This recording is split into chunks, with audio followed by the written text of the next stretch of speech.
अमरकंटक, जहां से नर्मदा निकलती है। मध्य प्रदेश के पवित्र अमरकंटक पर्वत से निकलती है नर्मदा नदी। यह स्थान जहां नर्मदा का उद्गम होता है एक कुंड है जिसे नर्मदा कुंड कहते हैं। चारों ओर से हरे भरे जंगलों से घिरा यह स्थान अद्भुत और मनोरम है। यहां आकर ऐसा लगता है जैसे प्रकृति स्वयं शांत और निर्मल बैठी हो। अमरकंटक सिर्फ एक पहाड़ाट नहीं बल्कि तीर्थ स्थल है। यहां आकर श्रद्धालु नर्मदा नदी में डुबकी लगाते हैं और अपने आप को धन्य मानते हैं। पहाड़ी पर बने मंदिरों की घंटियां और मंत्रोच्चार वातावरण को और भी पवित्र बना देते हैं। अमरकंटक की यह भूमि जहां से नर्मदा निकलती है हमें जीवन का मूल्य समझाती है। यह हमें याद दिलाती है कि जीवन एक धारा की तरह है जो निरंतर बहती रहती है। शिव की पुत्री, एक दिव्य आशीर्वाद। पौराणिक कथाओं के अनुसार नर्मदा नदी को भगवान शिव का आशीर्वाद प्राप्त है। कहा जाता है कि नर्मदा शिव के तेज से उत्पन्न हुई थी, इसलिए उन्हें शिव की पुत्री माना जाता है।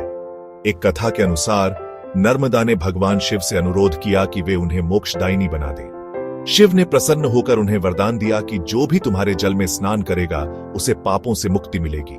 नर्मदा नदी की महिमा वेदों और पुराणों में भी वर्णित है।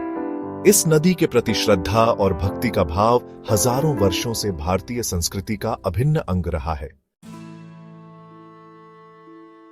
नर्मदा का सफर पहाड़ों से समुद्र तक। अमरकंटक से निकलकर नर्मदा नदी मध्य प्रदेश और गुजरात से होती हुई अरब सागर में मिल जाती है। अपनी यात्रा के दौरान यह नदी कई खूबसूरत स्थानों से होकर गुजरती है।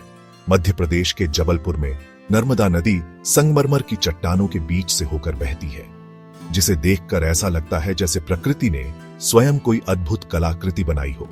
भेड़ा घाट में धुआंधार जलप्रपात नर्मदा की अद्भुत शक्ति का प्रतीक है। गुजरात में नर्मदा नदी के किनारे कई प्राचीन मंदिर और आश्रम स्थित हैं। यहाँ के लोग नर्मदा को मां का दर्जा देते हैं और उनकी पूजा अर्चना करते हैं। जीवनदायिनी नदी आस्था और संस्कृति का संगम। नर्मदा नदी सिर्फ एक जलधारा नहीं है बल्कि करोड़ों लोगों की आस्था और संस्कृति का प्रतीक है। यह नदी अपने तटों पर रहने वाले लाखों लोगों के जीवन का आधार है। नर्मदा नदी के किनारे कई धार्मिक स्थल स्थित हैं। यहाँ हर साल लाखों श्रद्धालु आते हैं और नर्मदा में डुबकी लगाकर अपने आप को धन्य मानते हैं। नर्मदा परिक्रमा, जिसमें श्रद्धालु पैदल ही नदी का पूरा चक्कर लगाते हैं, एक महत्वपूर्ण धार्मिक अनुष्ठान माना जाता है। हमें नर्मदा नदी का सम्मान करना चाहिए और इसके संरक्षण के लिए प्रयास करने चाहिए। यह हमारी जिम्मेदारी है कि हम अपनी आने वाली पीढ़ियों के लिए इस अनमोल धरोहर को सुरक्षित रखें।